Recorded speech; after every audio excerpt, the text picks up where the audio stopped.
Good morning, everyone. We will begin shortly. Please take a moment, though, to silence your cell phones, pagers, laptops, tablets, fax machines, any electronic equipment you might have.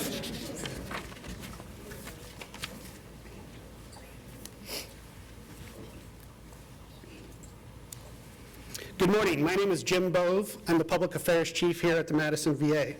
On behalf of everyone here at the William S. Middleton Memorial Veterans Hospital and Clinics, welcome and thank you so much for joining us today as we induct our newest member into our Hall of Heroes.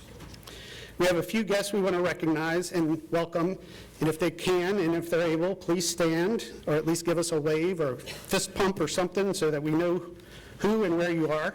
From our Madison leadership team, our Associate Director for Patient Care Services, Teresa Edrin.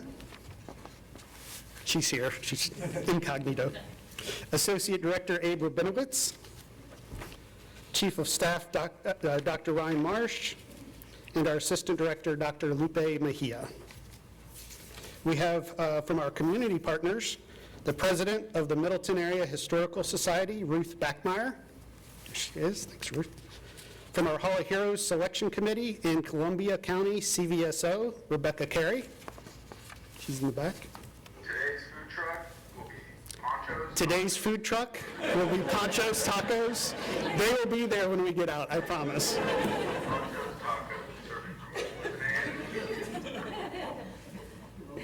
Never fails, never fails.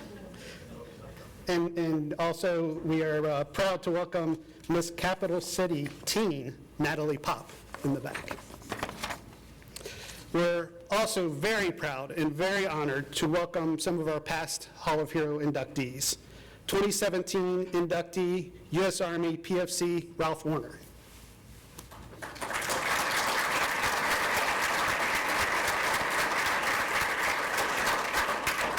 2023 inductee, U.S. Army Captain Tony Paulson.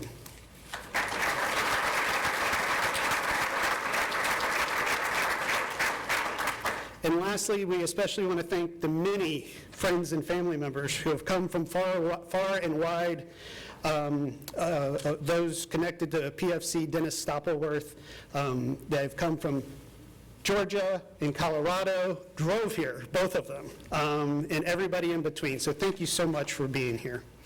Stroke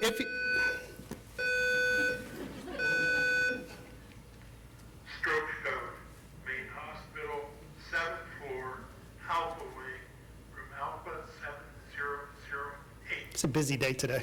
Stroke code, main hospital, 7th floor, Alpha Way, room Alpha 7008.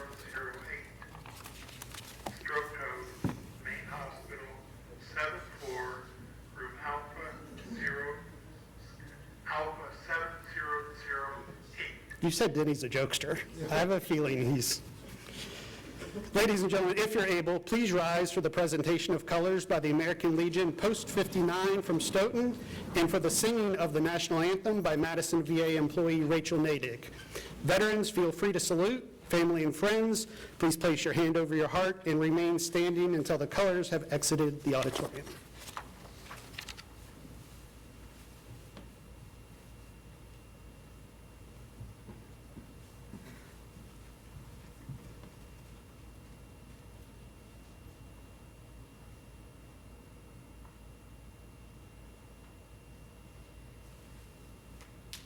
Oh, say, can you see by the dawn's early light what so bright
Please be seated. Thank you.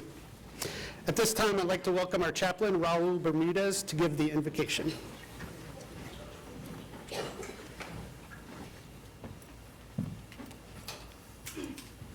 Good morning. Let us bow our heads in reverence and gratitude as we gather to honor the memory of Private Dennis Stoppelworth. Loving God, thank you for Denny, a courageous soul who gave his life in service to our nation during the Vietnam War. We stand here today to induct him into the Hall of Heroes, forever honoring his sacrifice and valor.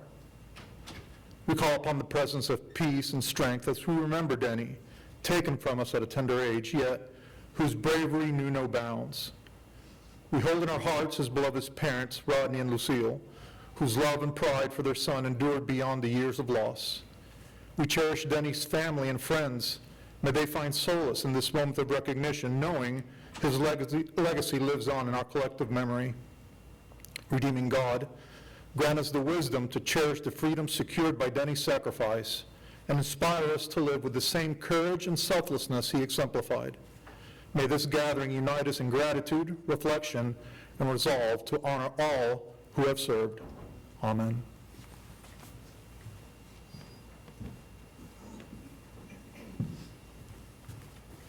Thanks, Chaplain. Before we jump into today's ceremony, we'd like to first start with a video introducing you to our Hall of Heroes program.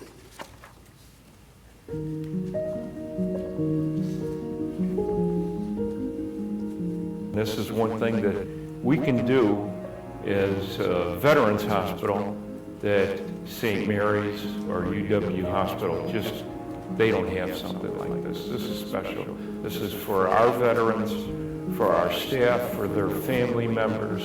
It's a way of paying tribute that they're so well deserved. I joined the VFW in Middleton, post 8216, and for me that was a changing point in my life. It was brought together a bunch of similar people that have experienced war and probably changed their lives forever. Someone there said, well, you have a Silver Star, we need to do something to recognize that, and the rest is history. I hang on the wall, and the thing, I guess if nobody would have ever done that, identify me, it'd still be hidden.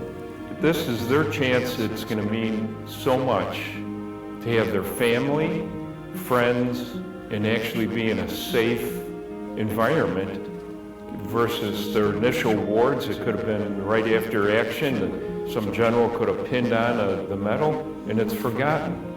But to have a ceremony like this, I think it means a lot to them. It meant so much to family, VA staff, everybody that knew the veterans just got to hear their stories.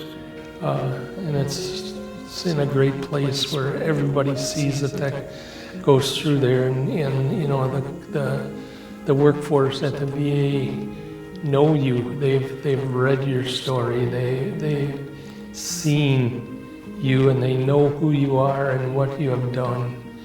There aren't many things in life like that. In 2002, Dr. John Hofer, who you saw in the video, then the chief of dentistry here, began the Hall of Heroes program at our hospital. His idea was to honor veterans in the Madison area whose military service was especially heroic. Since the initial ceremony, we've inducted 20 veterans representing 4 branches of service with various awards. Today, U.S. Army PFC Dennis Stoppelworth joins the following distinguished veterans in our Hall of Heroes: Sergeant Robert Botts, Captain Donald Heiliger, Sergeant David Brenzel, Corporal James Stevenson, Private First Class James Anagonistopoulos, Lieutenant James Duncan, Sergeant Harry Dickerson, Lieutenant James Morgan, Sergeant Joshua Brennan, Private First Class Ralph Warner, Sergeant First Class Thomas Renault, Staff Sergeant Daniel Bush, Captain Scott Alwyn, Sergeant Thomas Feeney, Lieutenant Norman Morozic, Sergeant Akira Toki, Captain Tony Paulson, Colonel Laverne Griffin, Lieutenant Marcia Gates, and Lance Corporal Terry Christensen. Today, we are honored to induct PFC Dennis Stoppelworth, a fun-loving, caring, humble, family man who his mom described in a Wisconsin State Journal article as a very, very loving son who was always thinking about someone else. Like so many military during the Vietnam era, he left at a very young age and ended up making the ultimate sacrifice. You're going to hear and learn a lot about him, but I want to set the stage for you. When Denny, as he is known by his friends and family, enlisted in the Army, it was 1969. A gallon of gas could be yours for 35 cents a gallon. The average house cost was $27,900 for the whole house, not just the garage. Oliver won Best Picture. Sugar, Sugar by the Archies was the #1 song of the year. In 1969, we were collectively celebrating astronaut Neil Armstrong walking on the moon, the Woodstock Festival in New York, and the Joe Namath-led New York Jets winning the Super Bowl, and they haven't been back since. But there was also a lot of tension about most everything. There was racial tension. Dr. Martin Luther King Jr. had been assassinated a year earlier. There was political tension. Robert F. Kennedy was assassinated a year earlier, just 5 years after his brother and President John F. Kennedy was assassinated. There was cultural tension. A year earlier, the Stonewall riots began in New York City, marking the start of the gay rights movement. Meanwhile, on the military front, the U.S. had been engaged directly with Vietnam for 4 years. Anti-war demonstrations occurred regularly throughout the country, including our very own military personnel being harassed when they returned home. Knowing there was a strong possibility that he would be drafted, Denny enlisted in the Army, along with his buddy Fred. As I did my research for this, Fred's name popped up in many things, almost everything that I read. They joined together as what was part of they started together, I guess I should say, I was corrected earlier, as part of the buddy program, which allowed young men to at least begin their military service with someone they knew.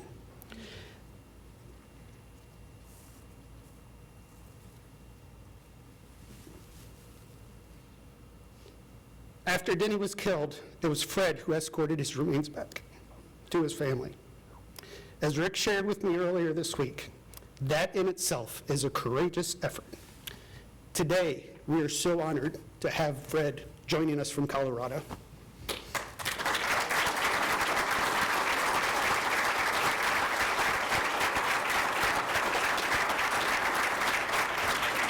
With that in mind, please join me in welcoming our Associate Director for Patient Care Services, Teresa Edrin, to the stage.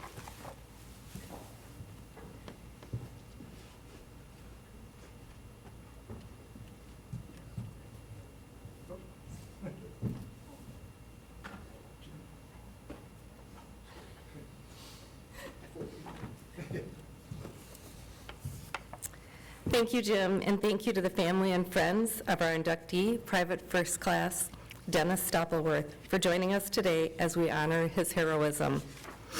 The Hall of Heroes is our way to honor and recognize local veterans who served during wartime and have been awarded military decorations for valor, heroism, and specific combat actions.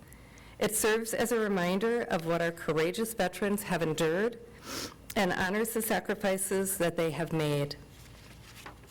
The Hall of Heroes reinforces VA's sacred mission to fulfill President Lincoln's promise to care for those who served in our nation's military and for their families, caregivers, and survivors. Our Hall of Heroes inductees are an inspiration to all of us. Today we honor the memory of Denny's heroism. It is also a special day for his family and friends. We know very well here at VA that when a person serves in the military, so do their family and friends. As Jim mentioned, in 1969, there was a lot going on, even for those not in the military.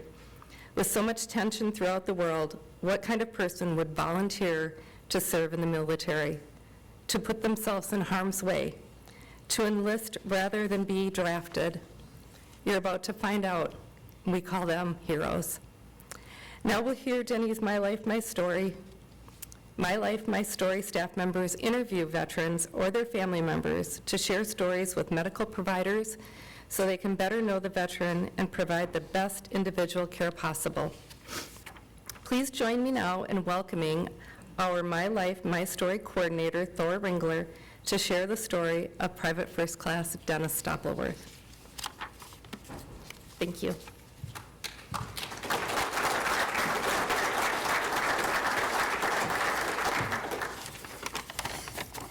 Thank you, everybody. I'm honored to be here today. I had the privilege of interviewing Denny's brother, Rick, about a month and a half ago, and he talked a lot about his brother and his family, and so what follows isn't so much a story, but my best attempt to recreate what Rick said to me during that conversation. Remembering Denny. My prime memory of Denny, of my brother, is not sweet. He loved to tease me. He was older, born in 1949, and I was born in 1954. I remember I had a loose tooth once, and Denny tried to take it out with a wrench. Luckily, my dad walked in at that moment. I don't want to make it seem like he was a bad brother, not at all. But I was a mama's boy, and he was a little bit more rough and tumble.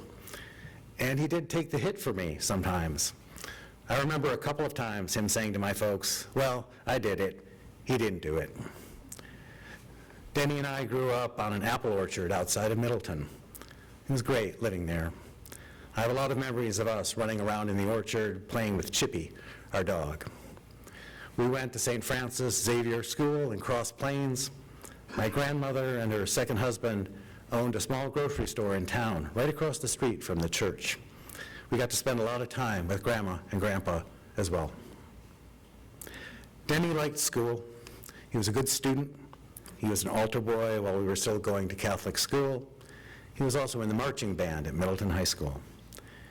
He graduated from high school the year before I started. When I was a freshman in high school, he was a freshman in college. Denny had a friend, Fred, who became almost a surrogate brother to me.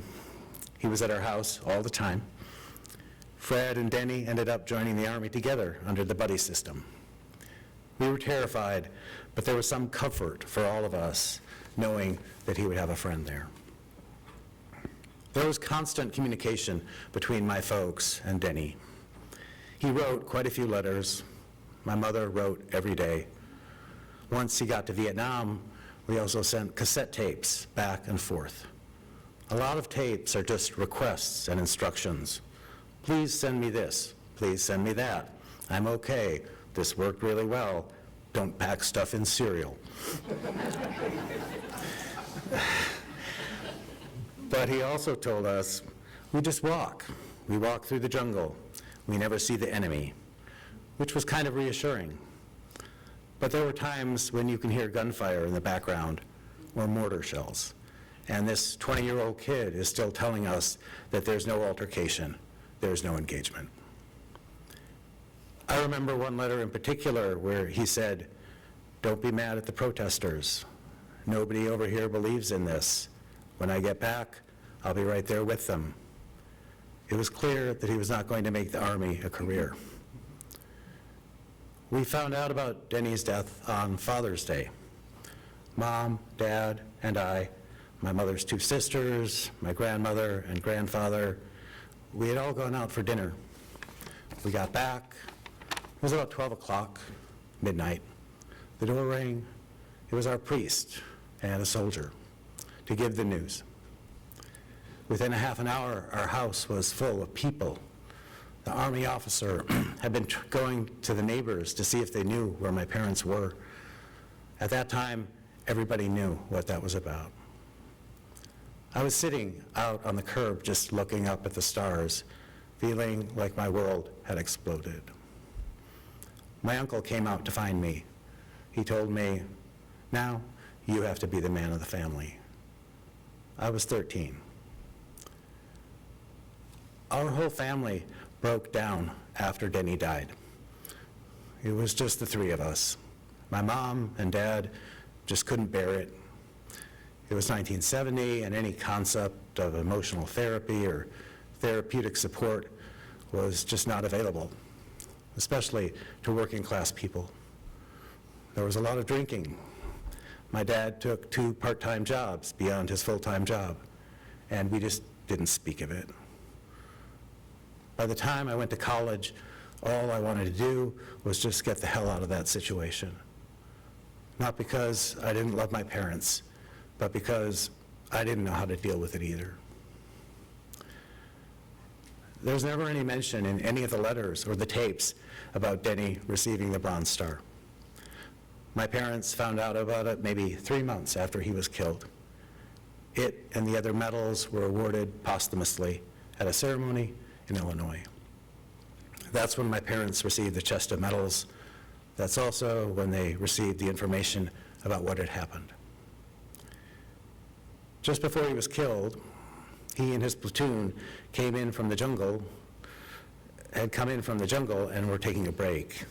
They would be out for 3 weeks walking patrol in the jungle, and then they'd get to this location where they could take showers and rest up. It just so happened that at the same time, his buddy, Fred, was also in that same place. I imagine there was a lot of beer and a lot of bullshit going on for a few days. Dennis wrote to my mom, telling her about the great time he had talking to Fred and reminiscing, that kind of thing. At the end of that letter, he says, "I'm so sorry I haven't written to you. I'm so unworthy of your love. You write to me all the time. You support me all the time. I only wish that I was deserving of it." It was the last letter he wrote, 2 days before he was killed. I want you to know that my brother was a loving person.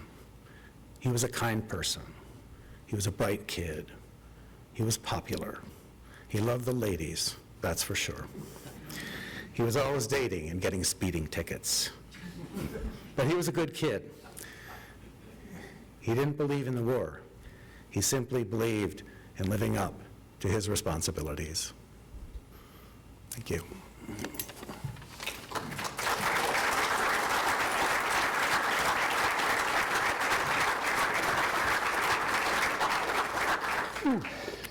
Thank you, Thor. We'll now hear a little about Denny from his younger brother, Rick. He will also read his Bronze Star citation.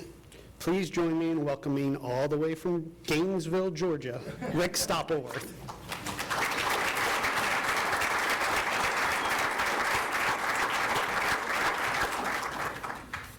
Hi.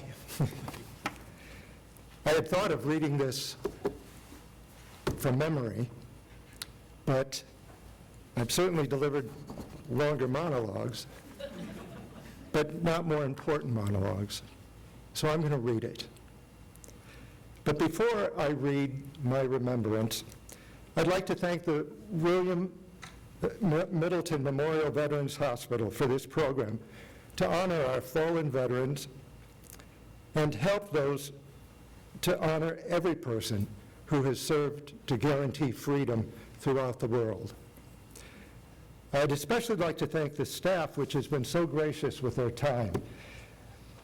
Stephanie Block, Jim Bove, Chaplain Rowe, and Thor Ringler.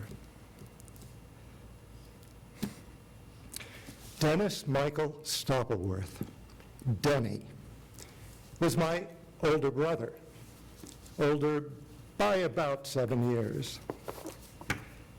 And now, in my 70s, when sometimes I can barely remember what I had for breakfast, I can still remember him as a bright, always smiling, curious, fun kid who had immense curiosity and loved to make experiments of which I was most often willingly the person involved. Like the experiment to see if dishwashing liquid squirted into a 6-year-old mouth could actually help to get the dishes done. Or the experiment to see what kind of velocity a 25-pound empty dog food cardboard container filled with a 7-year-old brother rolled down a rocky, steep hill could obtain. Or the experiment to see if a shopping cart filled with a 7-year-old brother could actually reach the street having been launched from my Aunt Marion's driveway. And it did. Then when Denny was 13, his curiosity was really paid when he received a Sears and Roebuck chemistry set for Christmas. And I thought, oh my God, what a cruel joke Santa has played on me. But fortunately, I survived all of those experiments, and I also knew Denny as a very loving brother. A loving brother who bravely pulled me out from under a huge bull snake that had rolled from the gable of our garage roof right down on top of me playing in the sandbox. A loving brother who told the nun in the lunchroom that I shouldn't have to eat sauerkraut if I didn't like it, and that he wasn't going to tell her where I was hiding in the cornfield next to the school until our mother got there. And if any of you have had the pleasure of the Good Sisters of St. Francis, you'll know that deserved a medal in and of itself.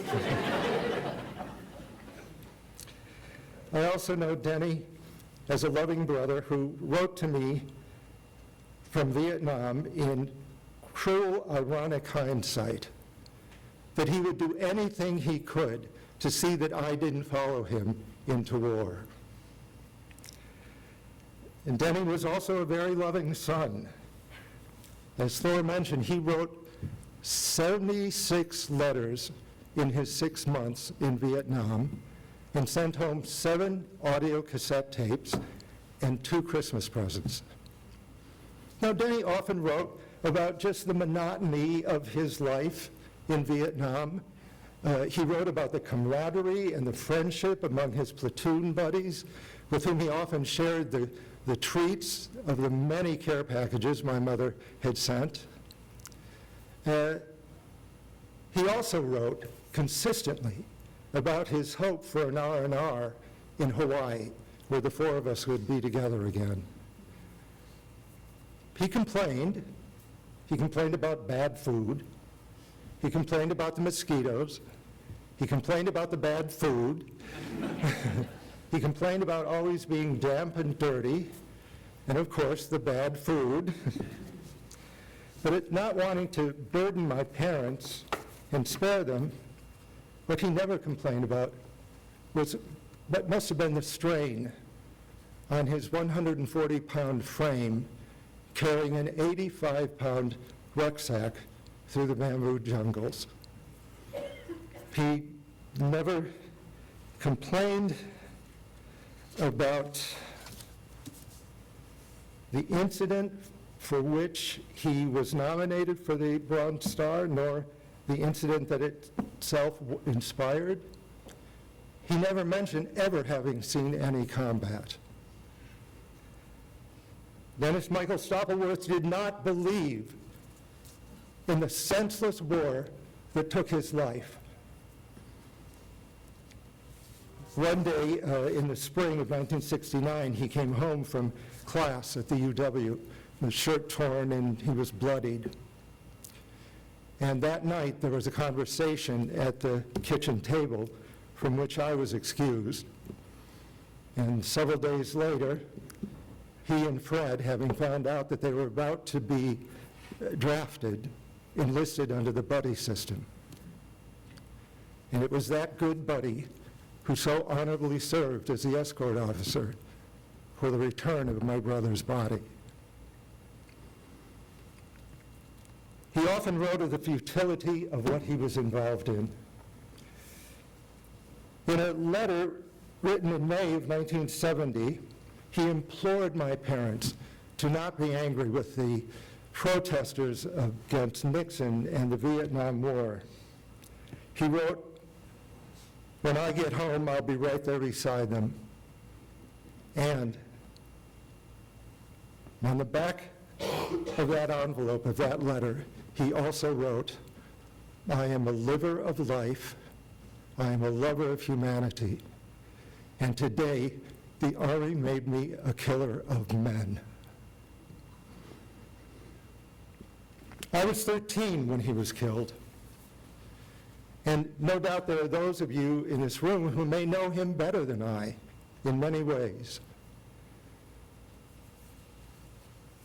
But I know there's no one who misses him more than I do. I wonder so many things. I wonder if we would have been close as adults. I wonder if he would have gone to law school. I wonder if he'd have gotten married and had children. I wonder what he would have felt about my marriage to my wonderful husband. I wonder if he and Fred would have come back and made a great golf course together. I wonder many things, but I know this. Dennis Michael Stoppelworth was a young man of character and humanity who believed in living up to the responsibilities which came his way. As will be attested in the citation from the Department of Army that I'm about to read, not only in my voice, but in the voice of my parents, Bud and Lucille. Citation by Director of the President. Bronze Star Medal with V device is presented posthumously to Private Dennis M. Stoppelworth for heroism in connection with ground operations against a hostile force in the Republic of Vietnam. Private First Class Stoppelworth distinguished himself on 26 April 1970. When his unit became engaged with a determined enemy force, with complete disregard for his own safety, he exposed himself to the intense hostile fire as he moved forward to the point of heaviest contact and began placing a heavy volume of suppressive fire against the insurgent forces. His actions were an inspiration to the other members of his unit and were instrumental in the successful completion of the mission.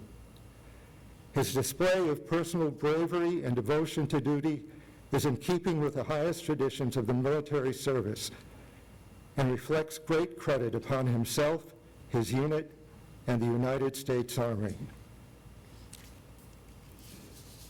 And if you would indulge me for just one more minute, I'd like you all right now to imagine that you've got an ice-cold bottle of Budweiser in your hand, and let's raise a toast to my big brother, to Denny. Thank you.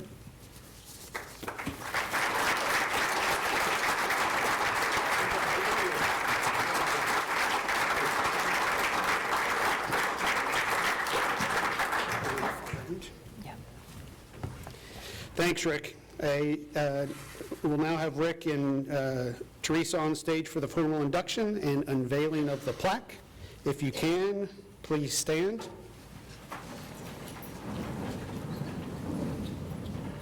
While serving in the United States Army, Private First Class Dennis Stoppelworth distinguished himself during combat while serving in Vietnam, earning an Air Medal, Army Commendation Medal with V device for heroism, a Bronze Star with 1st and 2nd Oak Leaf Clusters, and a Bronze Star with V device for heroism.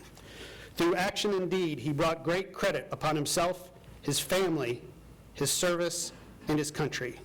It is our honor to formally induct PFC Dennis Stoppelworth into the William S. Middleton Memorial Veterans Hospital Hall of Heroes. Please remove the cloth.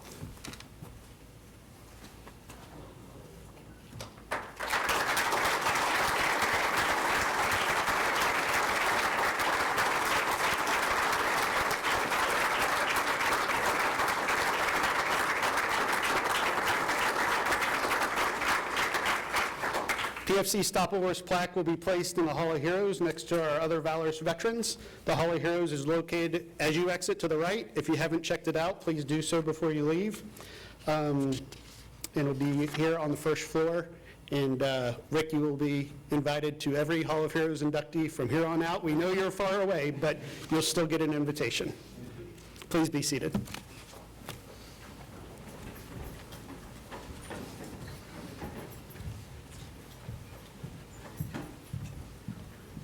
I now welcome back Chaplain Raul Bermudez to give the benediction.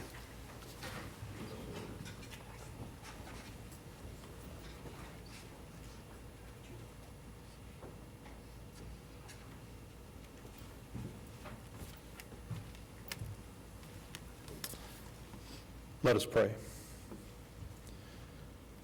God of life, as we conclude this sacred service in remembrance, we lift our hearts in gratitude for Denny, whose courage and sacrifice in Vietnam have etched an enduring legacy in the Hall of Heroes.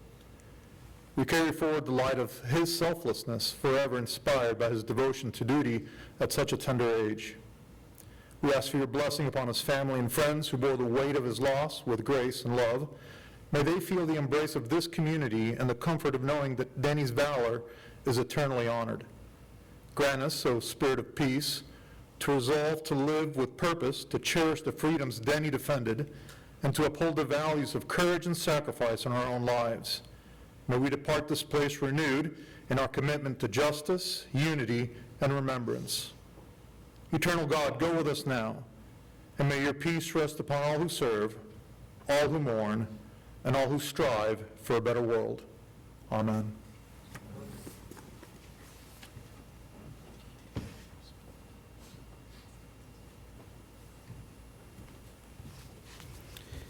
Thank you all again for joining us today. We thank Rick for nominating his brother. I know the process was 2 years.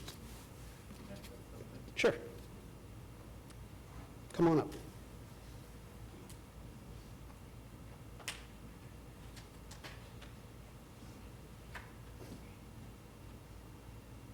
This is the Fred you've been hearing about. Thank you all for coming. What that commendation did not say is that when they had the fire that day, Denny was in a platoon that was behind where things were happening, probably 2 platoons back. He was a friend of the medic, and he helped the medic. And they had a wound up in the front. They called for the medic, and Denny said, "I'll go up with you." And so they crawled to the front where the contact was. They came to a big tree, and Denny went around the right side of the tree, medic went around the left side of the tree, and there was an explosion. And the medic was gone.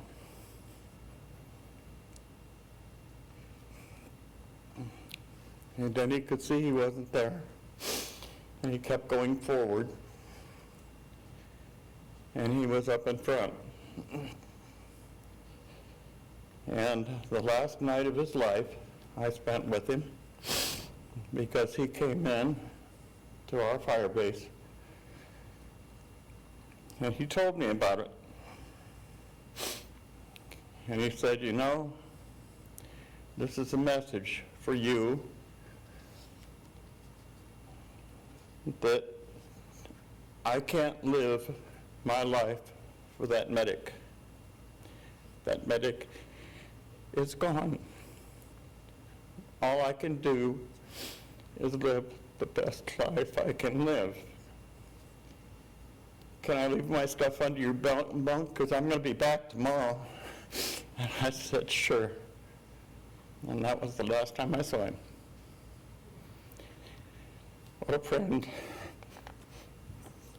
Thank you for coming. And if Denny was here, he'd be wearing shorts.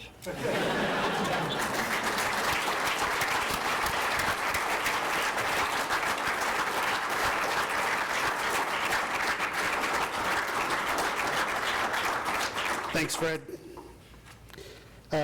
We do thank Rick for nominating Denny. It was a 2-year process to get all of the paperwork and all the research, so we appreciate you and your husband and your family and friends who joined. I think I overheard somebody saying that they were in Denny's English class together. So it's just great to see so many people come out and honor him.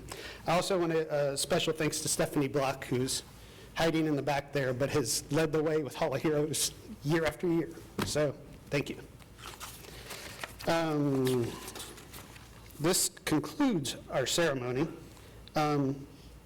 We'll give the media an opportunity to conduct a few interviews, and then we'll ask family and friends to stick around. I told Rick it's kind of like homecoming or the prom. We take a lot of pictures and a lot of different combinations of pictures. We do ask, though, as the media is doing the interviews, that you do try to keep the volume down. On behalf of everybody here, thank you so much for coming. To Denny, to Fred, to everybody else who served in Vietnam, welcome home. Thank you.